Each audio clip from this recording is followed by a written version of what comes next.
хора, аз съм Пепи да Про и днес ще ви покажа най-големият буклук, най-големият глупендър. Това е Туз.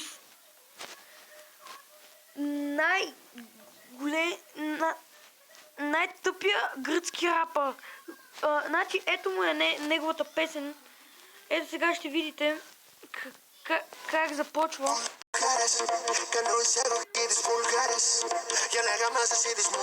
Ако някой разбира гръцки език, до сега да съм отишъл в Гърция, да му намеря дома и да съм го пребил, да съм го наръгал, да съм го застрелял, да съм го пребил, да съм го фърлил от последния етаж и това да се случи с него. Пак казвам, ако разбирате гръцки, май ще ви се иде да препанете този буклук смотан. Говори някакви глупости за българските жени. Той е буклук смотан, пребано говно, животно, буклук, глупендър. Да не казвам още какви думи би го нарекал. Ето този циганин мазен ми иде да отида, пак ви казвам, да отида в Гърция, да го пребия, да го наръгам, да го застрелям, както казах миналия път. Сега ще ви кажа той на какво прилича, как изглежда и какъв е. Значи, той си изглежда на пребит циганин. Брадата му е точно като на пребит циганин. Самия изглежда на пребит циганин. Аз не знам, той е буклук, за какво му е да прави такива глупости. Значи, този буклук смотан, виждате, има само 57 дизлайка на клипа и 12 000 лайка. Как може толкова лайка на тази песен да сложат? О, господи!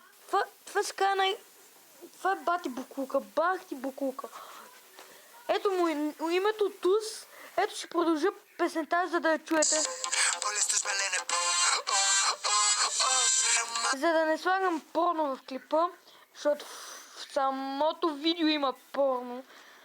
Не искам да продължавам, защото има малки деца, които гледат. Затова ето така ще сложа. Даже ето го клипа на Боян Беге, който го слага пак този. Ето сега малко ще пусна от клипчето на Боян. Аз съм Боян, ще ви покажа най-голям педерас на целия свят. Това е един педерас, мръсен гръцки рапър, да майката мръсна. Викат, че българите са курви, че може... Ето, Боян е разбрал всичко.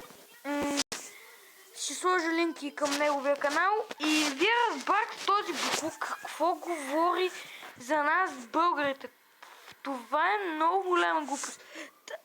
Той е да пукне да много кофите, да бъде пребат от 100 котки, както така казва Боян, да бъде пребат, да бъде застрелян. Ето това да му се случи. Благодаря, че гледахте клипа. Дайте лайкове и на този клип дайте дизлайкове. Благодаря, че гледахте клипа. Се надявам да ви е харесал.